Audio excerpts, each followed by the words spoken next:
Well, welcome everybody. I think we're just a couple minutes late. I apologize. We had a little bit of scrambling here with the seating. We are here to do the panel entitled Music Programming Concepts, TV to Mobile, from the vision to the brand relations to the cross-platform deal making. We've assembled a really powerful panel here for you. I hope you enjoy the conversation. We will allow time for Q&A towards the end. We'll start with some intros. I'm your moderator. My name is Kelly Richards. I run a company called the All Access Group. I'm based in Silicon Valley, and I'm a longtime digital media trailblazer, maven, super connector. I come out of a background as an A&R exec at one of the major record labels. And then my primary claim to fame is having launched and run music and entertainment at Apple for many years. I also work with just a lot of disruption between Silicon Valley and Hollywood these days. Various companies and artists and, deal making. So allow me to introduce the rest of the panel. Actually, I'm going to allow them to introduce themselves, and then we'll dive right in. Danielle, to my left. Hi, I'm Danielle Salzedo, and I oversee programs and partnerships on behalf of the music on MTV and VH1, and finding new ways to express our brands in the digital and social content world. Thank you. And Brent? Hi, I'm Brent Imai. I head up I work for AT&T, and I head up our initiatives in the original content area. Lately, we've been doing a lot of exploration around music, and specifically have a product called Country Deep, which we launched a couple of years ago, which has been really exciting for us. So we're doing a lot around cross-platform integration of music content. Terrific. Tim? My name's Tim Quirk. A long time ago, I was the front guy in a punk pop band before I got rehabilitated, and then I spent 10 years at Rhapsody, and then 4 years at Google Play, and I just left Google Play middle of last year to start my own company, which is called Freeform. Thanks, Tim. Kelly? My name is Kelly G. Griffin. I do music programming at BET. I started off as a music director that identified up-and-coming talent. So I helped break a lot of artists since 1999, including some of your favorite artists. You name them, from Kanye West to John Legend to Chris Brown. That evolved into a business development, music strategy type of position where I launched a program called Music Matters that identifies new talent. And from that program that we started about 5 or 6 years ago, we launched helped launch the careers of J. Cole and Kendrick Lamar. Thanks, Kelly. Aiko? Hi, my name is Aiko Broyard. I'm Vice President of Advertising and Marketing for Walton Isaacson.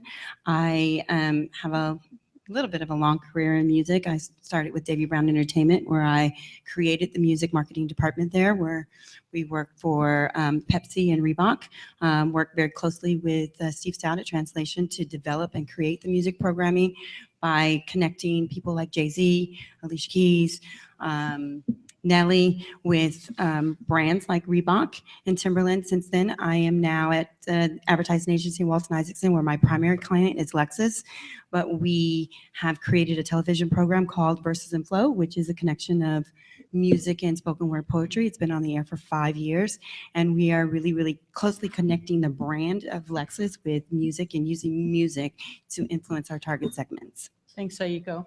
And last but not least, Keith Clinkscales. Hi, my name is Keith Clinkscales. I head up Revolt, which is a television network founded by Sean Combs, along with Comcast and the others. And we're here in Los Angeles and New York. Thanks. Wonderful to have everybody. As you can tell, it's a pretty great lineup.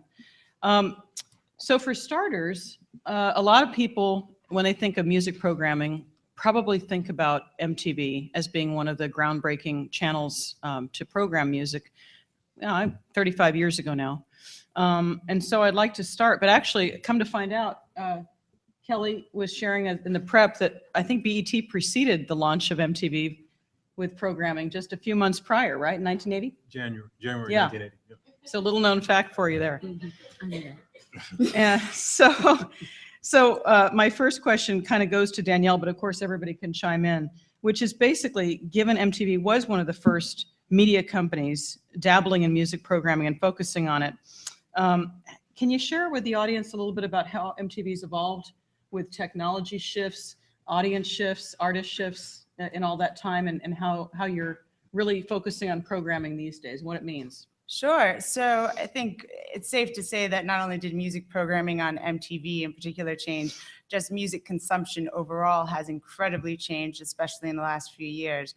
So it's become important for us to be across those platforms and in authentic ways that the consumers are really craving right now. We know that it's super important because of the social dynamic that's out there. Fans want that direct access to artists. So we've really focused on, when we bring in our artists, how do we create custom experiences across all of our social screens, which we're over 206 million in reach right now, to create those like custom experiences that really make sense to this audience. And then also finding innovative ways to start integrating the songs that are really breaking and emerging artists into the soundtrack of our shows. So that's, I think those are two of the biggest pieces of evolution. It's that soundtrack and that social component, and developing custom artist development programs that we've really been focused on in the last few years. And actually, that's a good way for me to pivot to both Kelly and Keith in terms of BET and Revolt's orientation towards programming. Certainly, Revolt is the new kid on the block, but BET's been around, as we've just learned, as long as MTV. So any thoughts from your perspective, Kelly, about what's changed in the programming in all that time? I mean, it's the same thing. We have focused our programming, digitally. We try to go where our audience is, and it's basically echoing the same thing that Danielle said. I will say this, and a lot of people may not necessarily agree with me, but I believe the average consumer wants to be programmed. There's a book out by, I think the author's name is Barry Schwartz. It's called The Paradox of Choice, meaning that when you have too many choices, it becomes stressful. So if I say, hey, Keith, I got this new artist, his name is Lil Wayne. He's never heard of Lil Wayne. And I say, well, here's 300 songs by him. Keith is going to look at me like I got three heads. He's going to say, you know what? I need you to give me his best five. Mm-hmm. Otherwise, what Keith is actually saying is, I need you to program for me. Yeah. And then once I find your initial programming, I may actually ask you for more programming, or I may start to explore on my own. So I really think that, even though people say, everybody wants freedom and choice and all of that, a lot of times having that freedom and choice is not necessarily a good thing. I mean, if you think about it, you go in a supermarket or a restaurant, some of the cool restaurants, they got a limited menu. But if you ever go to like a diner in Jersey where they sell everything from steaks to pancakes, it can be stressful trying to figure out what you want to eat. Yeah, but there's a nuance there. While everything you said is absolutely true, there's a, when I worked at Rhapsody, when I worked at Google, I would assemble large teams of what were called, like it literally said on our business card, either music programmer or content programmer. And there was a sharp divide between this 20th century way of thinking from the big broadcasters of our job is we are tastemakers, we are gatekeepers, we are telling the world what is cool and what they should listen to. And the need for that is pretty much gone these days. You absolutely do need programmers, but they need to be a lot more humble. Because what you really need are not tastemakers. You need park rangers. Anybody who wants to, whether you do it legitimately through Spotify or just out in the internet wilds, you can listen to every piece of recorded music in the history of the world right now for free if you want to. And that amount of choice is overwhelming. But what you really need are park rangers. You need people to sort of bushwhack trails through that musical jungle and help you find the things. Find the 5 songs that your friend likes of Lil Wayne's may be completely different. There may be another 5 songs that are better for some other potential fan of Lil Wayne's. And the best music programmers, whether they're human beings or whether they're robots, can figure out the differences in the individual members of the audience and can figure out from the entire history of recorded music what is best to present to any individual customer at any time. Well, I absolutely agree with you, but with BET, I look at it like this. We sell chocolate donuts, right? And we're going to sell the best fucking chocolate donuts you can ever imagine. Yep. That's it, right? That doesn't mean some customers don't come in, may want coffee. Somebody may want a muffin. Somebody may want a glazed donut. But you come to BET, you're going to get the best chocolate donut. Yeah. And that's the focus. It doesn't mean that you can't explore with other donut makers and all that other stuff, but that's what I come for. So sometimes it used to bother me if I went to MTV Trace and I see a Lil Wayne video. I'm not coming to MTV Tres, the Latin channel, to see Lil Wayne. Mhm. I want to see the best Latin music that they have to offer. Well, you know, I would agree with him on that, is that Go ahead, if you're not, when you talk about programming, you're actually talking about targeting. So you want to make sure that you're giving your target audience exactly what it is that they're looking for. So when we've got music channels that are out there that offer you everything, if there is not a way that you can target specific individuals, what it is that is part of their general makeup, then you've got this wide vast of things per Kelly in the Jerry's Deli menu, where you've got steak next to filet mignon, and which that works because that's steak, that's the same thing. But then you also have it against corned beef hash, which to me doesn't make sense. So it's really about being able to do target specific programming for the particular audience that you're speaking to. Yeah, well, if we can use some radio programmer terms here, you know, in the 80s, in the 70s and 80s, there was this notion of train wrecks. Train wrecks was when you played one song next to another song and they absolutely didn't go together. Either the BPMs were different, or the tempos were different, or the chords were different, or the styles were different. And avoiding train wrecks was the DJ's job. You had to like have this perfectly sequenced suite of songs. And I would argue that in this century, train wrecks are actually a feature, not a bug. Some of the most interesting things happen when you look at the not everything that's the same in somebody's library, but the things that are different. And a company, they got subsumed, but Big Champagne used to have these amazing charts where they would look at the wide range of stuff in individual users' libraries. And what they found was, you know, there's a whole bunch of Kenny Chesney fans who are also Guns N' Roses fans, but there are very few radio stations that play both of those artists. And there's lots of other things like that. There's a surprising number of REM fans who are also Neil Diamond fans. And one of the things we found at Rhapsody and then also at Google Play was a lot of times when you embrace those, when you put the chocolate donut next to the filet mignon, to mix all our metaphors at once here, you actually can wind up pleasing customers in ways that, you know, they're not getting served other places. But it has to be strategic, right? Yeah. So in a black culture, I always used to say this at BT, is that black people love to bump and grind and we love the Lord and everything in between that, right? But that doesn't necessarily mean I want to hear a Kirk Franklin song, then I hear a R. Kelly song, you know? I still think with the programming, and I came from radio also in Chicago, is that I'm a DJ as well. So I think some of the great DJs, they take you on a journey. That doesn't mean we can't eventually get to Kenny Chesney, but I'm going to take you there so that you enjoy Kenny Chesney that much better, as opposed to jumping from Guns N' Roses to Kenny Chesney. Yeah. And I'll shut up in one sec, but I'm gonna agree with you now. One place where I learned exactly what you're saying was in Rhapsody.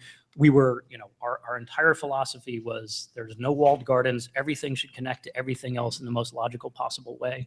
And the one area where I found that didn't hold true was with Christian music fans. So there was in the early aughts, there was this rise of sort of punk pop bands who had a Christian message, and they sounded exactly like Green Day. But it turns out if you had a custom radio station going for them and Green Day popped up in their otherwise Christian punk pop listening experience, they got really pissed off. They did not want to hear this profane stuff in there. So we had to actually institute a whole bunch of special rules just for them to keep the stuff that in every other genre we wanted all that mixing and matching. In that one genre, we found the audience absolutely didn't want it. Now, Keith, we've talked a lot about this topic, but do you have any thoughts you'd like to weigh in on this relative to Revolt and your own experience in this space? I mean, I agree with pieces of what was said, but I think to frame my comments correctly, you have to think about the context I work in. What we try to do, we're going after a millennial audience, a 18 to 24-year-old audience, and a lot of things that have been set up here, I may agree with, but I know the group that I program to, they are of another mindset altogether. They grew up in another technological world. I think everybody, I would agree with Kelly's point, and I would agree with the Jones point about the park ranger. You've got to kind of hack through and find different ways to put people near the stuff. But at the same time, you're dealing with this. The generation today is so much more sophisticated than we ever were when we were listening to music, when we were growing up. Our music choices were so simple. They have it so many different ways now. You can't tell them this is what you want or this is what you're supposed to have.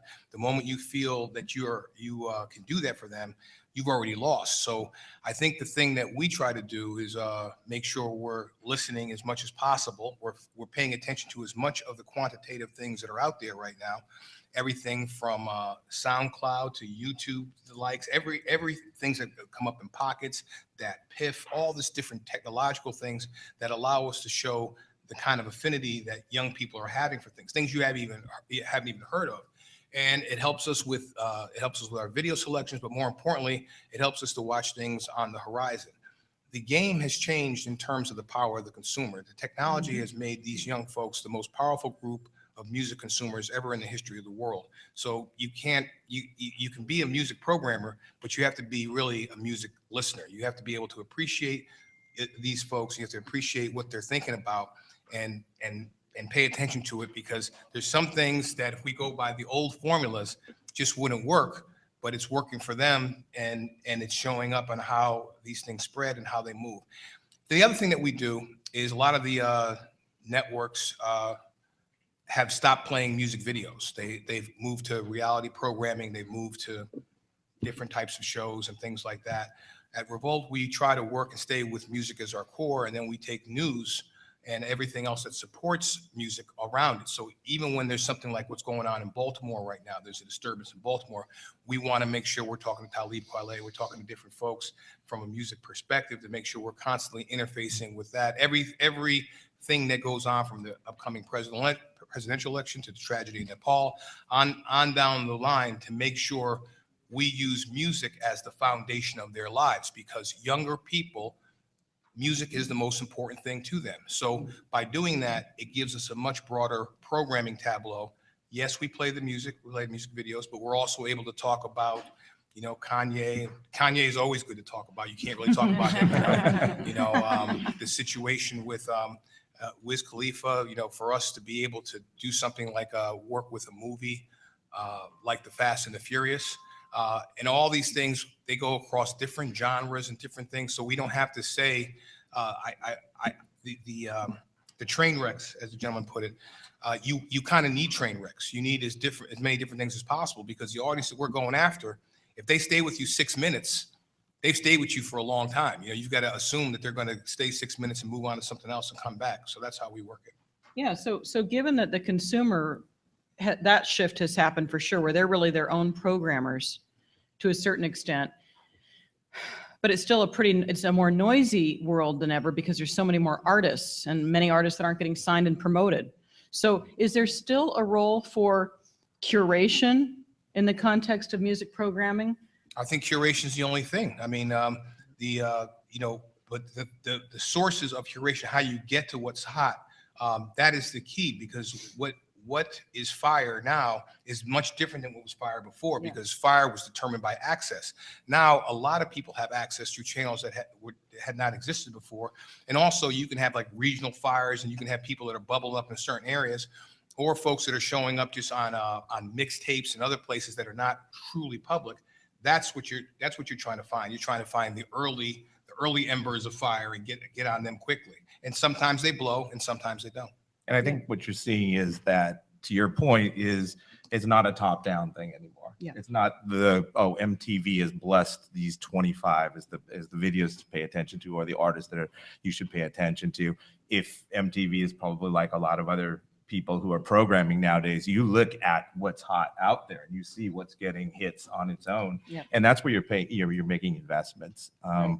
Sort of on the AT&T side, we're very focused on, technology and the role of what that's doing as a delivery system, so that everybody now has this device in their hand where they can get music. They can go home and see it on their TV. They can be online and see music. Music is everywhere for these people. And so I think what one of the points they were making is the importance of brand and setting an expectation. So you know what you're getting when you hear BET.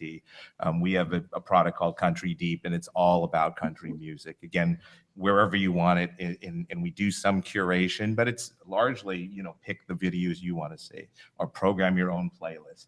And on top of that, though, where we come in as people who understand the business and are looking at where those artists are in their careers and who's up and coming is, who are you going to support? Where are you going to put your original programming dollars? A lot of the labels and a lot of things can be created, but still money needs to be put into the system to expose artists and give them a platform. And I think that's what we're trying to do at AT&T, is figure out how to use this platform to bring maybe some of the new artists you were referencing to the attention of the people. And original content. And original content. And of course, that's another piece of this, is original content seems to be something that everybody's doing, all of you. And I think that's critical to differentiate yourself in a world where there used to be one music video that different channels would play. It's exactly the opposite now in many ways.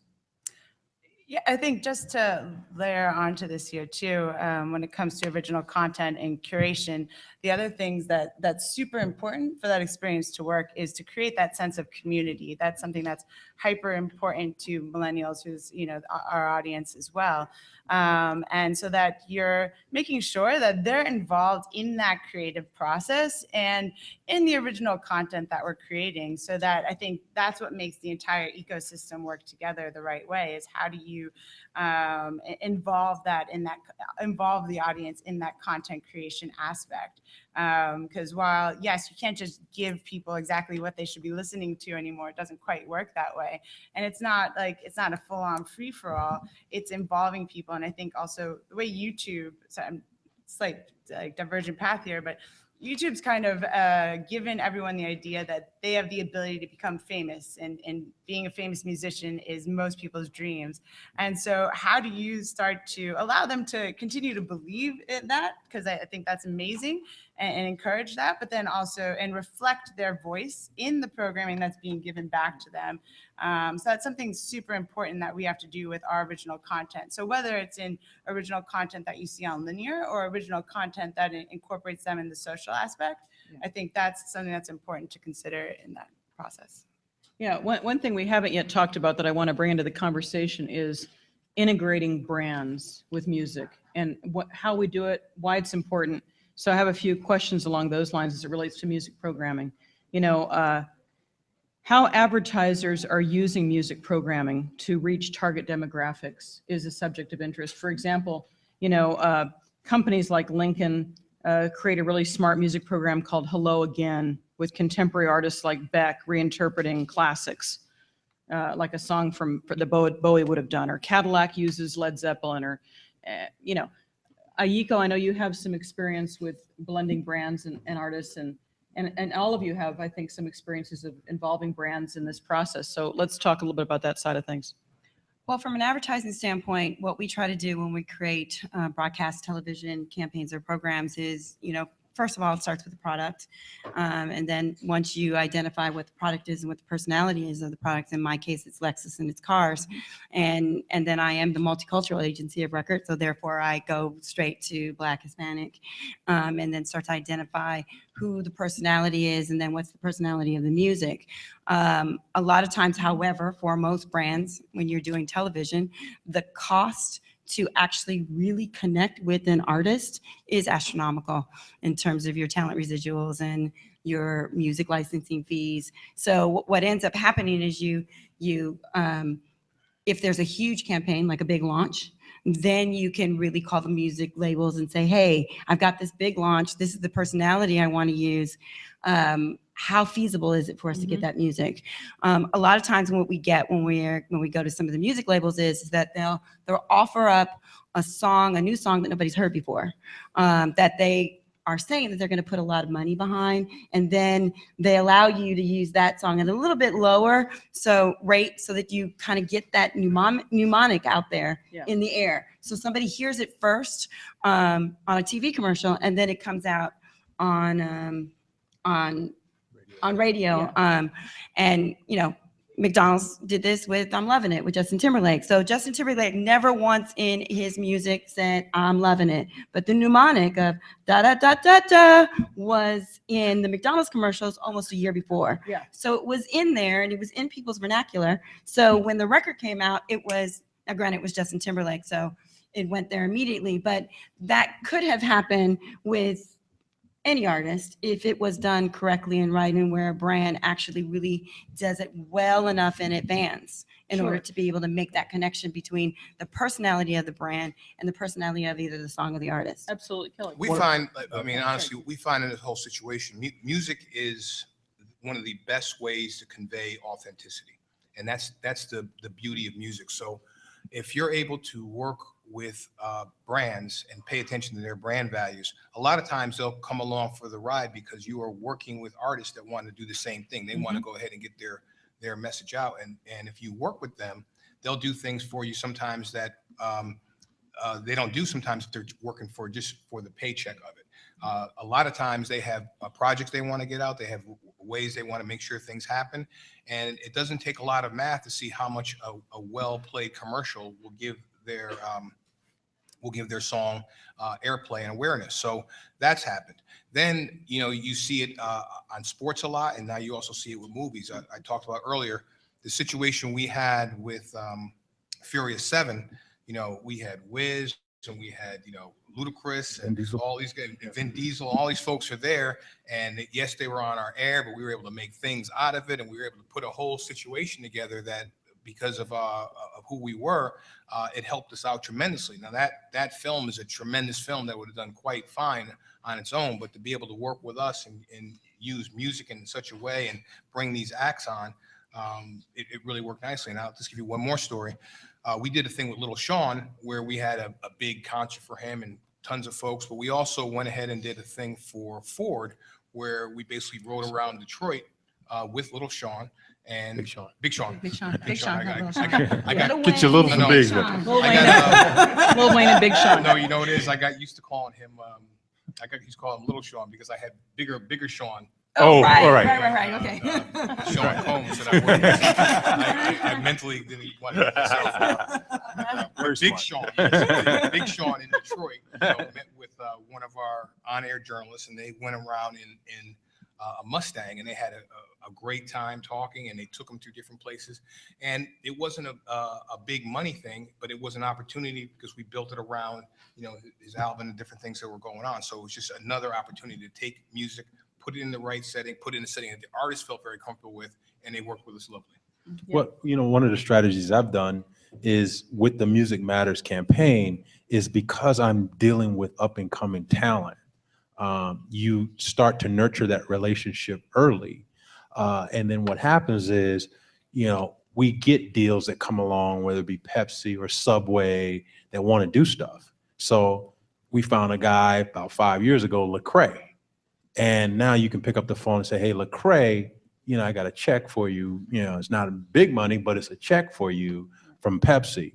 Now, Lecrae, fast forward, Lecrae is winning Grammys, still as an independent artist, selling millions of albums and selling out concerts. You know, he's a gospel hip hop artist. But, you know, you start that relationship early and you put a little check in these guys' hands. And that goes a long way. Now, Lecrae, if Pepsi was smart enough, they could have continued that relationship with him and messed around and got Lecrae when Lecrae's become huge. Or same with Kendrick Lamar. We did Kendrick Lamar's first national hip hop tour. You know, we had a sponsor there, Subway. Now, if Subway was smart enough, they were like, you know what, I kind of like this guy. Let's keep the dialogue going. And maybe Yeah. get behind his tour and, you know, whole Yeah, relationship. let's keep the dialogue going because who knows, you know, 5 years from now. Tell them about the cipher. Yeah, yeah, hip hop cipher. I mean, it's the Sprite. Yeah, you know what? There's something about that guy. Yeah. But again, that ain't what they do. So that's how they miss out. Lost opportunities. Anybody else have a comment on that? I got a corollary. You know, I mean, I think that we in the music world are in the emotion business.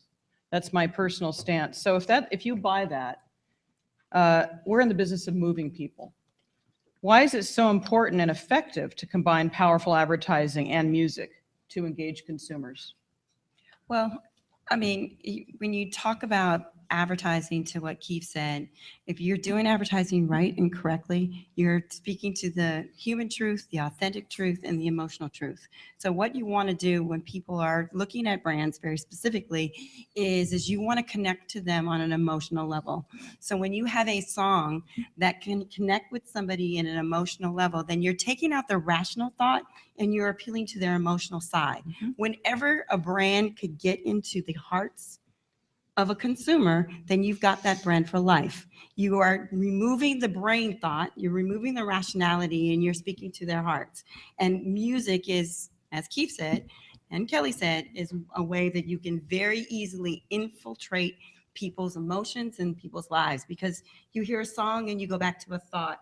You hear a lyric and it makes you remember something, either happy times or painful times, but it hits you in a place that's very different than if somebody is just getting a plain conversation. It's not emotional and it's rational. So, you know, I sell cars, I sell luxury cars, I sell 50,000 and above cars. If I'm not getting to somebody on an emotional level, I'm not selling that car. Right. Well, I mean, I think you hit it there. You sell cars. Musicians sell epiphanies, right? They sell a sense that there's something greater in the world, whether you're religious or not, a sense of connection to other people. And Kelly, you worked at major labels. A thing that I learned, because I came up in the punk rock world, and the notion of like associating your band with some brand was just anathema. It did not happen. In the 80s, I watched a band called the Del Fuegos basically destroy their career because they did a Miller Lite campaign. And that's completely changed in the last, say, 15 years or so. And it's been really fascinating watching that change. And part of what changed in my thinking was, when my band signed a deal with Warner Brothers, it was a shitty deal. It was a horrible deal. I mean, we did it knowingly because at the time they had a lock on distribution, and that's how you got on radio and how you got on MTV.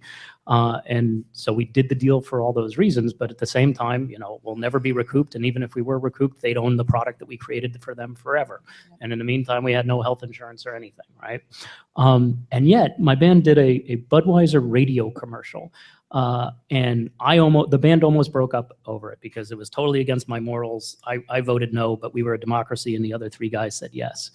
And Budweiser paid us so much money just for this dinky little radio commercial that my wife and I got health insurance for the first time in our lives, and we got pregnant deliberately. So literally, Budweiser bought my baby. My daughter would not exist if I hadn't violated my morals and done this Budweiser commercial.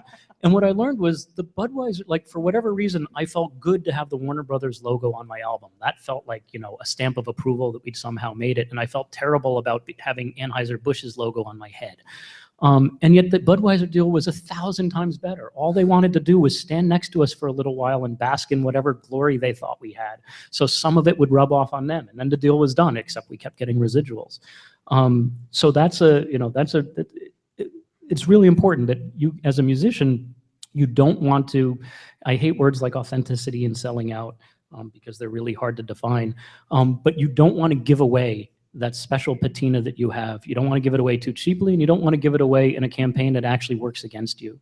So one of the first bands in my milieu that I saw doing this in the 90s was a band called Luscious Jackson, and they did a Gap ad that was really well received. And so I was doing an article about it because I was trying to figure out what was going on. And I interviewed the guy from the agency, and he was just giving me these quotes that were so easy to make fun of, because one of them was, he said, well, we worked really closely with the band and we made sure that they wore clothes that were really what they would wear. And I love that would, that conditional, not what they do wear, because they don't fucking wear Gap, but what they would wear if they did wear Gap, right? And then when I talked to the band and I said, what made you do this? And they said, well, our manager really looks out for our reputation, and she thought it would help more than it would hurt. And, we'd seen some other Gap ads, and there was a very low risk of looking like cheese balls. That was the quote. And what I realized was, the values that, like, the Who had and the Clash, well, the Who will license to anybody now, but they didn't in the 60s. They'd been replaced by production values. If your production values were good enough now, that was worth doing. So anyway, I just found all that stuff interesting. I would agree with you on that in terms of connection of brand and personality of brand and being authentic to who you are and what you do. I mean, what we try to make sure that we do specifically with Lexus is we try to put people in the ads that would actually buy that car. So, a lot of times you see people who, like Matthew McConaughey. Is he really going to be driving around in a Buick or Lincoln? Yeah. He's probably not. you know, so do those ads make sense? Because Mary J. Blige with a Ford. right, Mary's not going to write. She's not going to buy a Ford. And so when we put people in those ads, even the songs, we try to make sure that it actually really is authentic to not only the brand, because the brand looks stupid. Right. If the brand puts somebody in a car that really should be in a high, like in a CT, I put somebody in a CT, which is our lowest level hybrid, who should really be That's what I driving have. the LX. Don't diss the CT. I No, love not my the CT. CT. I'm just saying that the CT is the entry level. Why I'm not going to put Kanye West in the CT. But no. I'm not. It doesn't make Kanye West is going to be in the big LX. So it's really about making sure that you are very authentic to the personality of whoever you're doing that deal with, in addition to making sure you're authentic to the brand. And then one more note is that a lot of times because of who the brand is, sometimes you can get somebody because they want to be authentic to the brand world, or they want to have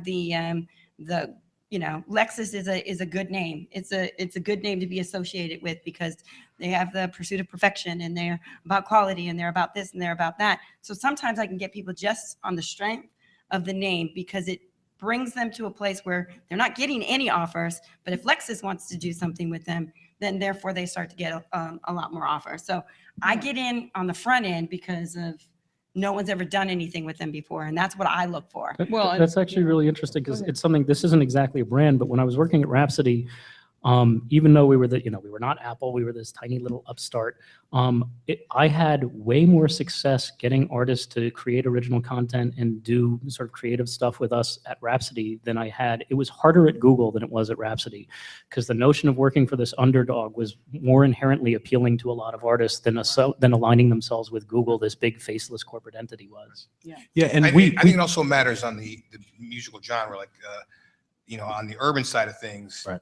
They shed that a long time ago. They were Yeah. quite comfortable taking different brands that helped them identify. And so I don't know if I agree, Ayiko, perfectly with the whole thing about you have to make sure the car fits the artist.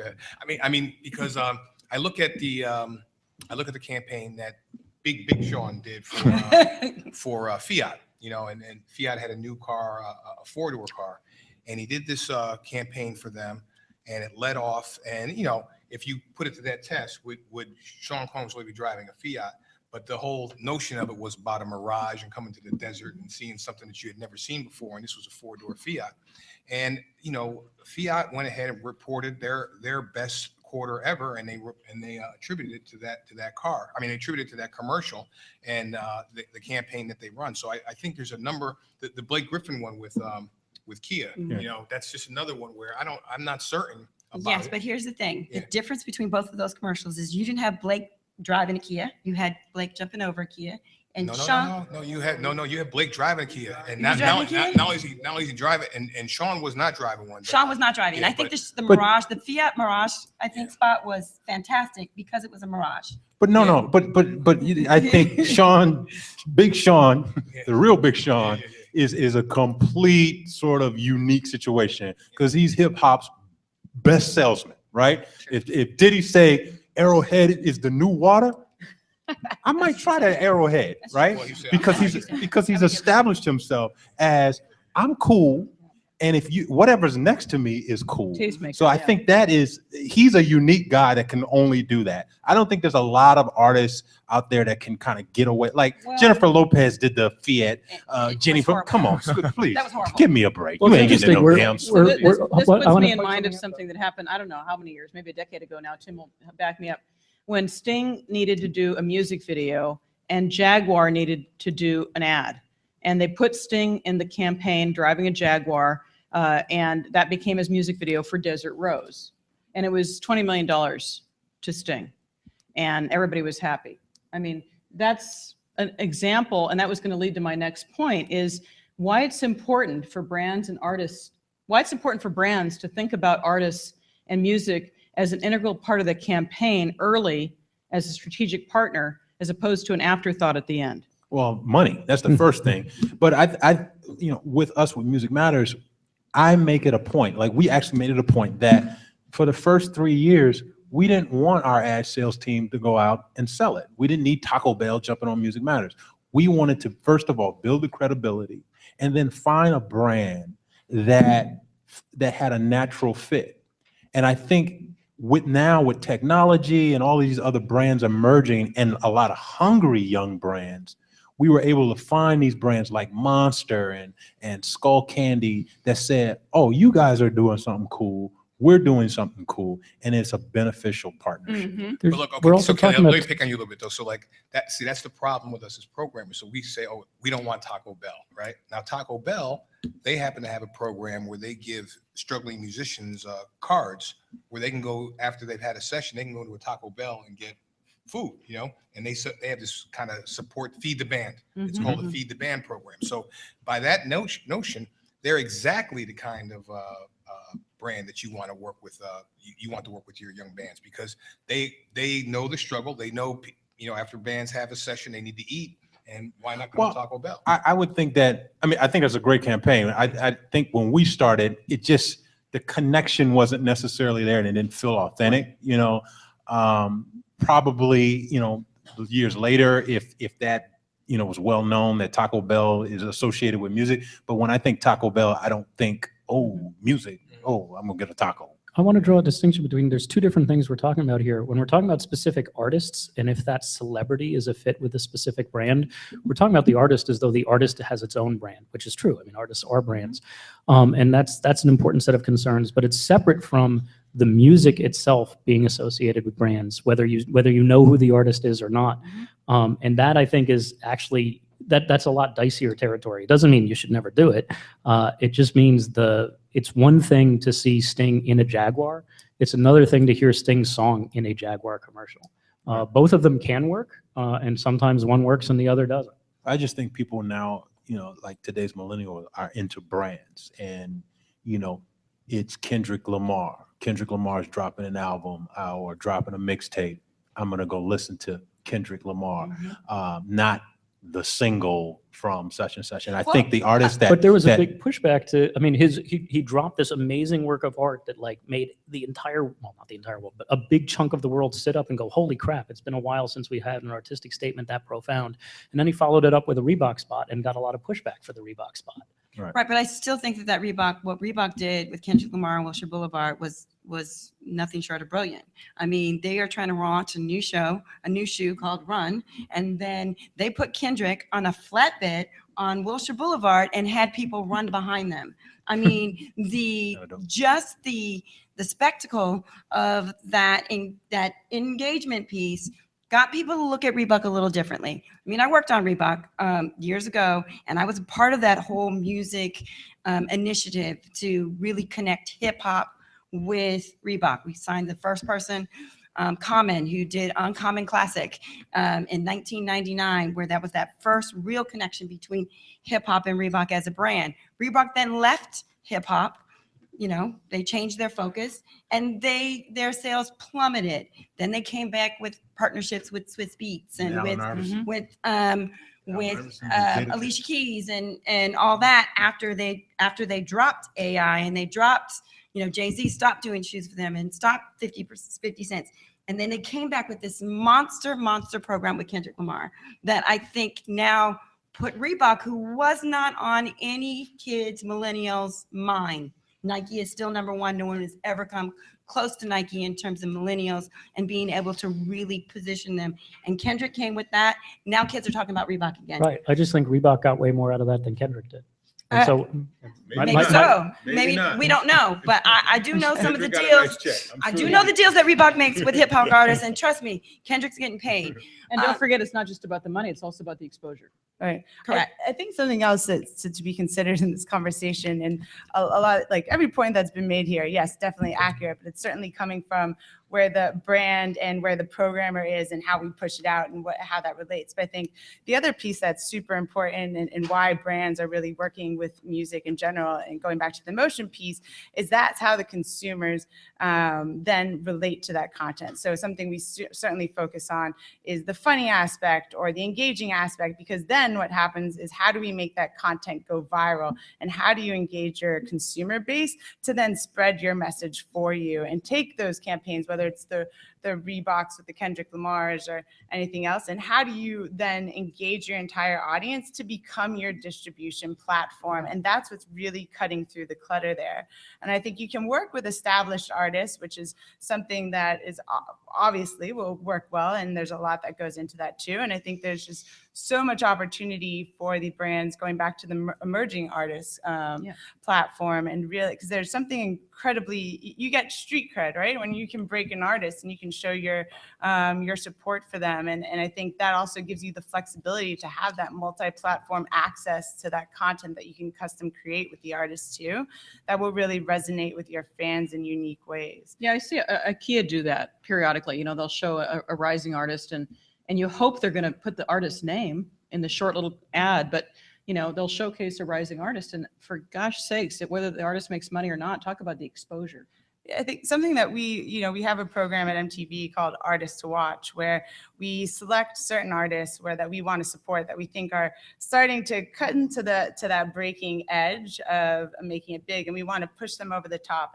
And so we'll do custom content shoots with them that will live across our platforms and social experiences, and then we'll integrate them into our shows so that you can actually hear them, and we'll do tracks on the bottom. And something we're actually testing out this evening, just to give exposure to those artists in a much bigger way, is we're working with Shazam, so that you can Shazam the experience and get custom content from this artist. And how do we tap into, everyone who's ever Shazammed that artist or a similar artist before one of our shows, and kind of give exposure to those artists in new ways. And that's something that we're really working on with the musicians themselves and with the brands, to kind of have that like infiltrated access to content that really, going back to Kelly's point, finds the consumers wherever they are. Absolutely. Yeah, that's what we actually, our AT&T initiative, obviously AT&T is a major brand. Yes. And we're not going down the path necessarily of associating cell service with a song, or even cell service with an artist. But the initiative that I'm really working on is, how do we take credit in some ways for connecting the fans to the music, instead of, and that be the value that the brand is bringing. Yes. And I think we're finding, that really resonates with, again, this sort of millennial audience, that they'll gladly embrace your brand if they feel like you're bringing something of value to them. And we don't charge anything for this. So I think that's really another way for brands to look at it, is really to provide this service where you're enabling something that they really care about to be a part of their lives, because the brand is involved in it. And speaking of which, Brent, I don't know if you can comment on this or not.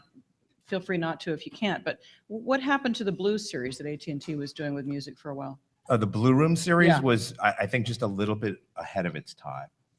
Basically, we did deals with at that time, all the music festivals around the country, who are sort of significant festivals, and we were doing live streaming. Well, at that point, live streaming wasn't like live streaming Exactly. today. That's certainly true. And so we kind of, the decision was made at that point. It didn't really make sense. It was off cycle, as it were. Yeah, I think we were just a little too early to the game. But that's a good segue to my next question, which is moving a little bit away from brands, because we only have a little bit of time left, and I have a few more questions. And that is the role of music programming in streaming music services as an edge or a differentiator. And I know Tim's going to have some things to share about this, but the rest of you might as well. Sure. Well, I gave you my high level, the spiel that I gave every new hire at both Rhapsody and Google Play was, you're a park ranger, you're not a gatekeeper, you're not a tastemaker. So that was this notion of basically art in a music subscription service. You only get people to pay that monthly fee to the extent that you keep turning them on to new music. And new in this context doesn't mean released in the last month or so. It means music they personally have not heard before. And so we tracked at Rhapsody very closely every month this metric that was percentage of music played by percentage of streams accounted for by the top 100 artists. And we wanted to get that below, and basically to give you some comparisons, in the big box retailers, like your Walmarts and your Best Buys, 48.5% of their sales back when they were selling music were generated by the top 100 artists. And once you moved into online retail like iTunes, where there was still a price for entry, but you could sample an artist for 99 cents, that dropped to 33%. And when you went to peer-to-peer networks where the price was free and people could have anything they want, Big Champagne used to track the percentage of files traded in a given month by the top 100 artists was 28%. So at Rhapsody, we always assumed like if we did a good job of programming and turned people on to new music, our percentage would be somewhere above 28% because there was a price for entry. You had to pay $10 a month, but somewhere below 33% because you didn't have to pay $1 for every new song you wanted to hear. We actually got it below 24%. And my goal, I didn't achieve it before I left, was to knock it below 20%. Not because I'm an indie rock snob who doesn't think pop music is wonderful and great, but just because I knew the more and more varied music we could get our customers to listen to, the higher their lifetime value was going to be to the company. And I think a lot of these streaming services these days, they talk about curation and they talk about having artists curate, and it's a marketing bullet point. It's not actually baked into the daily operations of the company. It's not tied back to user metrics and to what extent is our music programming actually driving listening behavior, and how does that correlate with reducing our churn rate and extending the lifetime value of a customer. So if you ever hear somebody who claims to be a music programmer from a streaming service and they're talking about how important curation is to them, challenge them, ask them about lifetime value and how they can, if they can match some of the work they're doing to retention rates and things like that. If they can't answer those questions, they don't know what the hell they're doing. And then the second thing I'll say ties back to original content. When you have a streaming service, there's a lot of them in the marketplace right now, and there's 3 ways to differentiate. You can differentiate on price, but pretty much everybody gets the same deals. They all wind up at the same price. You can differentiate on catalog, but everybody pretty much licenses the same catalog. Or you can differentiate on your service, what the features are, how people interact with it. And programming comes into the last 2 of those. With content, I always told labels when we were doing deals with them, I cannot look you in the eye and say it is in your best interest to give us an exclusive on any of your content. I can't say that to an artist either. You want your content in as many places as possible. But the type of exclusive that I can get behind is one that wouldn't have existed if we hadn't gotten involved, and that's original content. So that was the approach we took at Google Play as well. We created a lot of original content. We did it with superstars. We did it with folks like Kendrick Lamar. We did it with indie labels like Merge on their 25th anniversary. We did it with developing artists. We did it every single which way. And that's a philosophy I would like to see continue. I think what Tidal's doing with all these artists sort of saying, oh, we're an artist service, so we have exclusives. It's the wrong approach. And the exclusives only last like 24 or 48 hours anyway. I think there's an interesting parallel in cable. I remember in the early 80s, the difference between HBO and Showtime was, which movies that had been out 3 months before one had versus the other. And you watch what's happened over time. Now like what an original drama from HBO is going to be like versus one from Showtime. Basically, there's going to be more breasts on the Showtime one. But I think, it's not that hard to imagine something similar happening in the music space, where they start investing a lot more money into original content and they start differentiating themselves by the type of original content that they generate. But I think that was my point of, differentiating yourself, right? And that's the programming, right? I may love steak, but I know the programming over at Maestro Steak is going to be a lot different than the programming of Ruth Chris Steak. And the reason why I may go to Maestro is because of a particular type of programming that I get. If I know if I want to hear cool, cutting edge music, I know I can turn to Revolt because I'm going to see some weird shit that I'm not hip to, as opposed to if I turn to MTV or Fuse. And I think that's the thing that your consumer looks for. Yes, it's the internet makes the world the wild, wild west, but I still believe inherently that people go to certain places because they know they're going to get a certain thing. They may not stay with you that long, but they're going to go there because they know what they're going to get and what they're not going to get.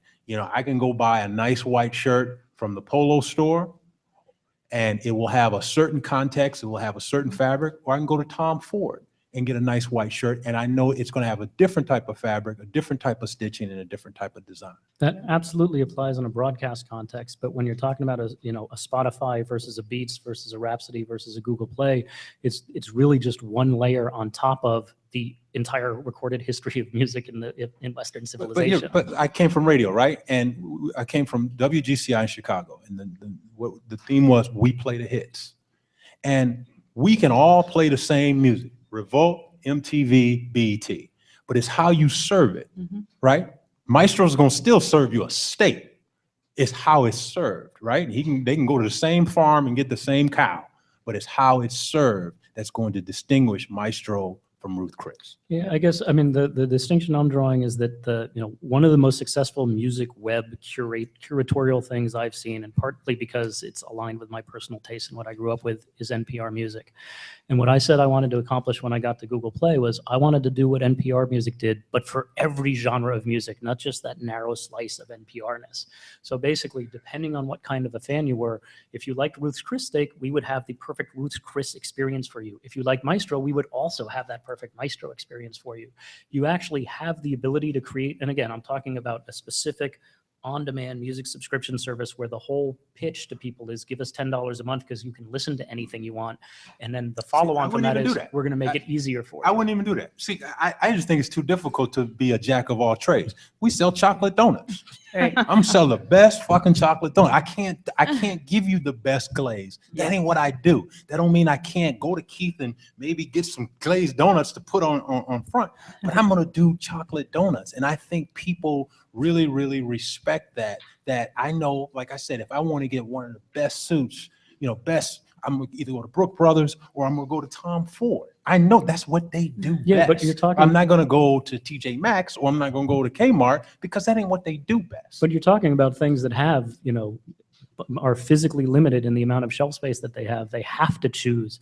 They have to limit what they offer. In an on-demand music subscription service, you don't. You literally have everything, and you have to figure out how to deal with that. Because you have the ability to do so doesn't mean it's wise to do it. Guys, Right, Danielle's trying to break in Yeah, on- no. I don't think that. I think you're both saying actually the same thing, right?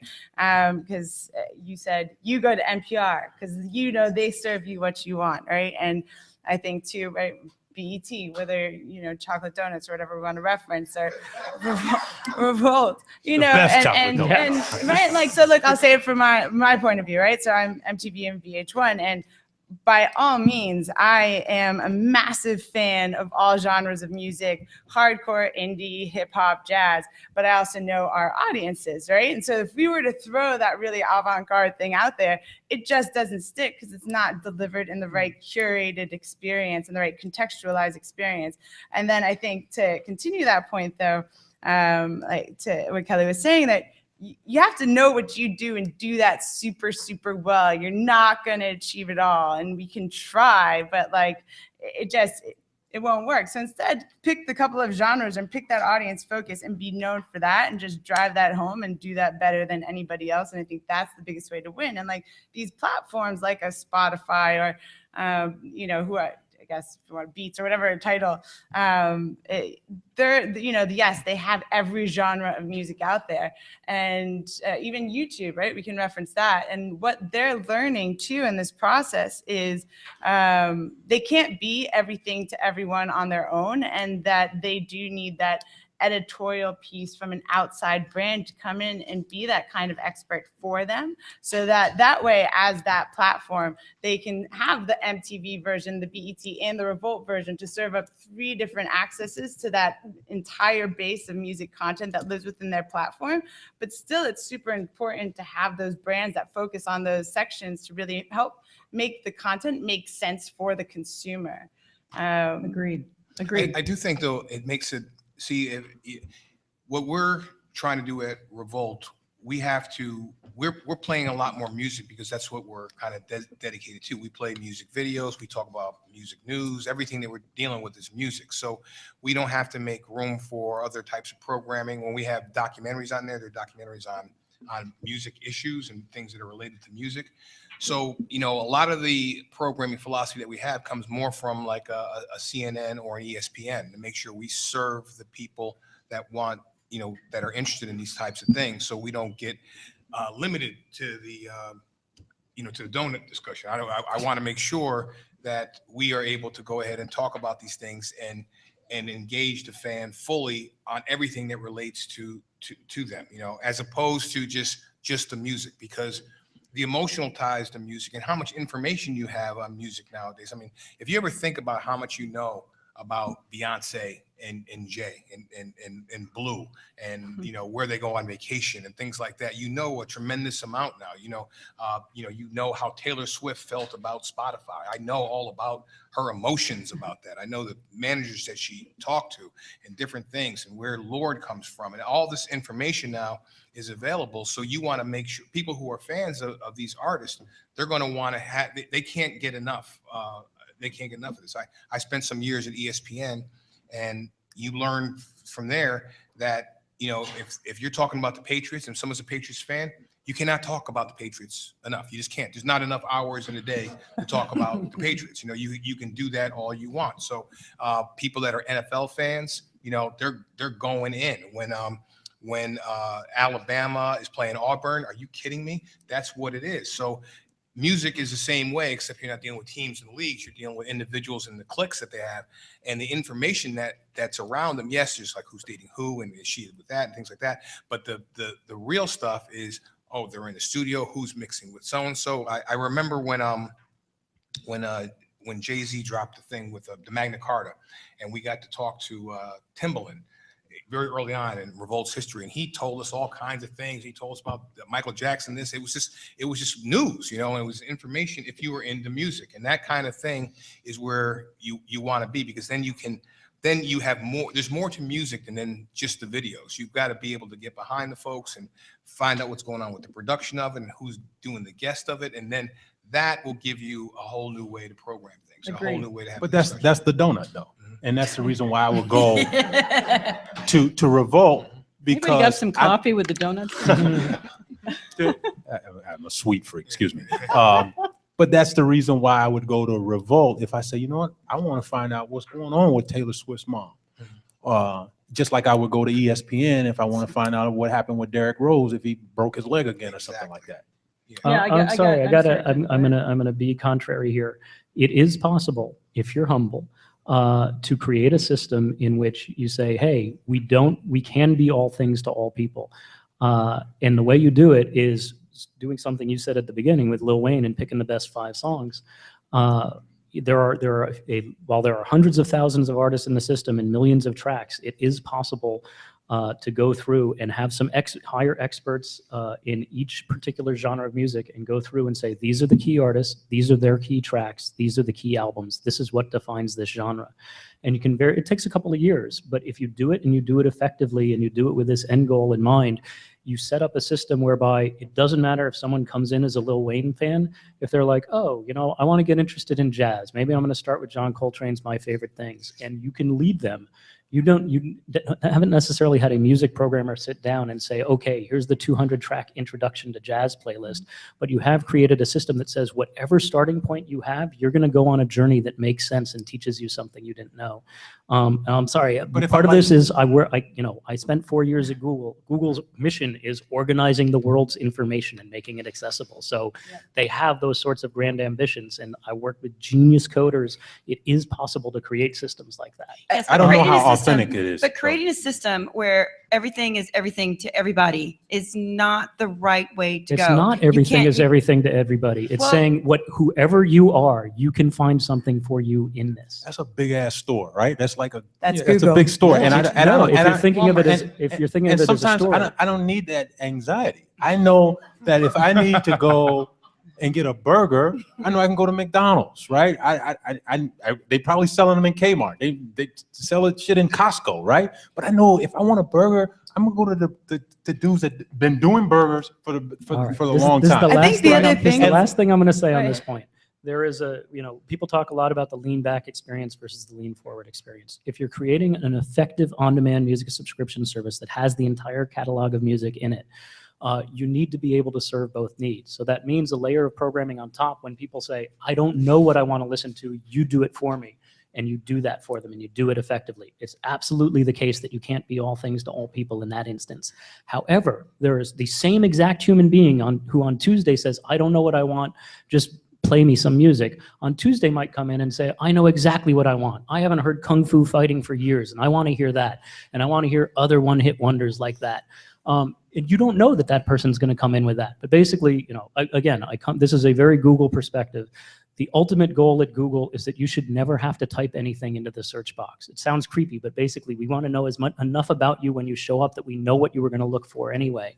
That is, I would argue, is the music programmer's ultimate dream, is to whoever you are, be able to satisfy your needs. Right. I might be agreed. weird. Guys, I want to give Danielle the last word on this, 'cause I have to watch the time and we're going to have to allow time for questions. Go So ahead. the other thing that I just want to add as a layer to this conversation is I don't want to make it seem as though, at least something that I recognize is, especially with the millennial generation, they're not so genre based. So I don't want any comment, at least that I've said, to make it seem like we only deliver one genre, because I think that would overlook how millennials in particular consume music. And I think that it's incredibly important to recognize that they go across genres, and it's more about the moods and their themes in their lives. And so how do you deliver the content to that mood, whether it's that study mood or that party mood or whatever it is, and that to not think that you're so limited by a genre. So when I say be good at what you do and run and own that, I'm not trying to say pop, right? That just do pop. It's pop then becomes whatever's popular across genre and matters to that audience is really important to take into consideration as a music programmer. Yep, well done. I just want to ask one last question of the panelists, and I'm going to open it up to you guys for a few minutes if anybody has questions in the audience. And that is essentially, the obvious question towards the end of the panel. Predictions, trends about where smart music programming is headed, who stands to benefit the most from it, and it's sort of in a cross-platform orientation, because that's the world we live in these days. I guess I can go.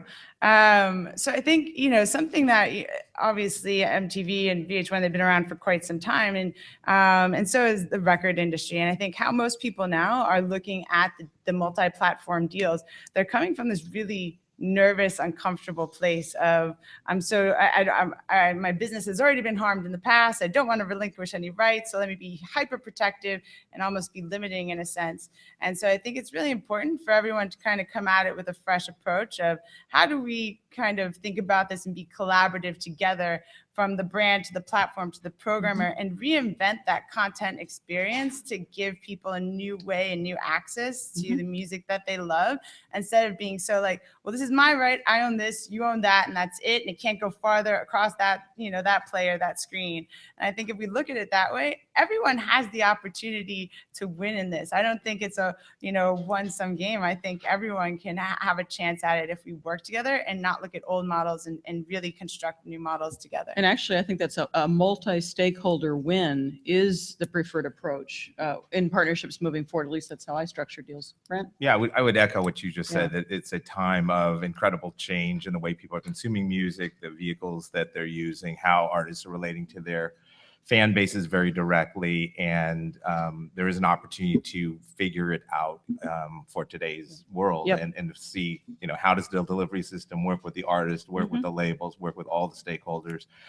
My fear is that everybody has they have their own business and their own interests, and will we be able to get out of our own ways and create the best experience for our customers? At the end of the day, that's what we're focused on at AT&T, delivering great experiences to the customers. I know it's possible, because it's what I do with my clients all the time. Well, that's Tim? great. Again, answering from the perspective of online music services, I think you will hear a lot more about curation and celebrity curators. And to the extent that anyone is doing that just as a marketing bullet point, they're going to fail. And it will not do an effective job of attracting or retaining subscribers. And the folks who figure out that music programming is a much more humble endeavor are the ones who will succeed. Yep. Kelly?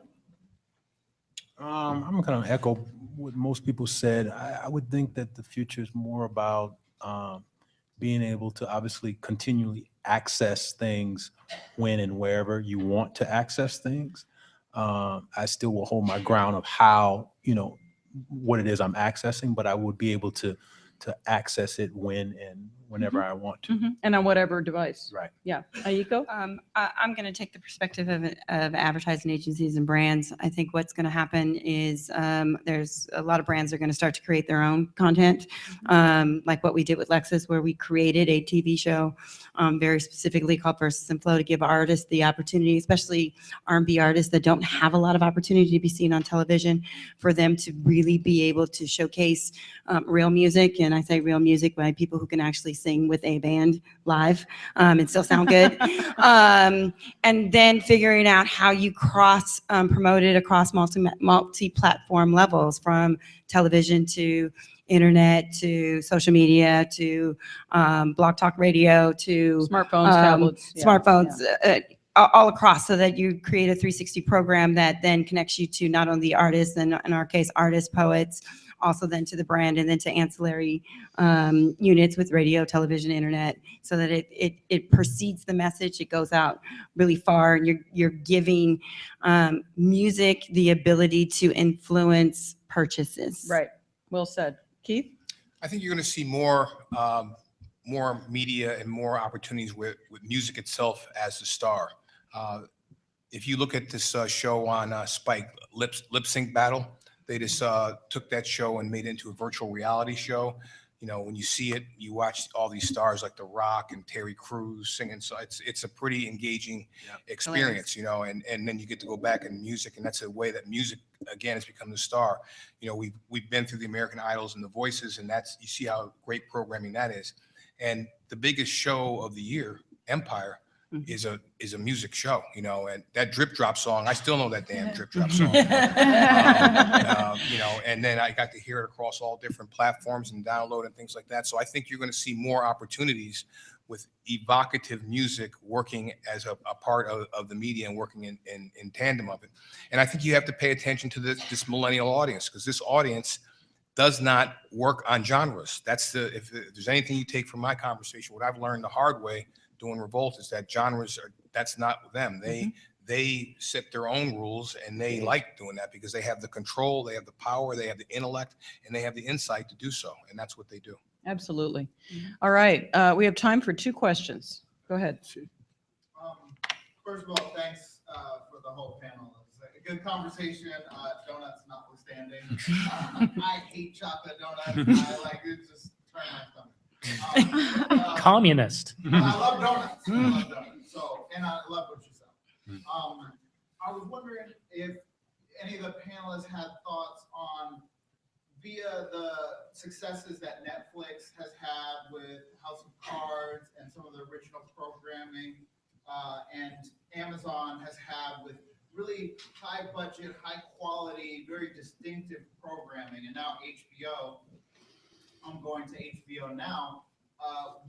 The music networks, it seems like, have been in a mode of making very cheaply produced, documentary product that is just either a documentary add-on, or it's a reality show with unknown people, and it's done kind of cheaply as possible, with a few original programming that are kind of lower budgeted than what other cable networks might produce, or something of that nature.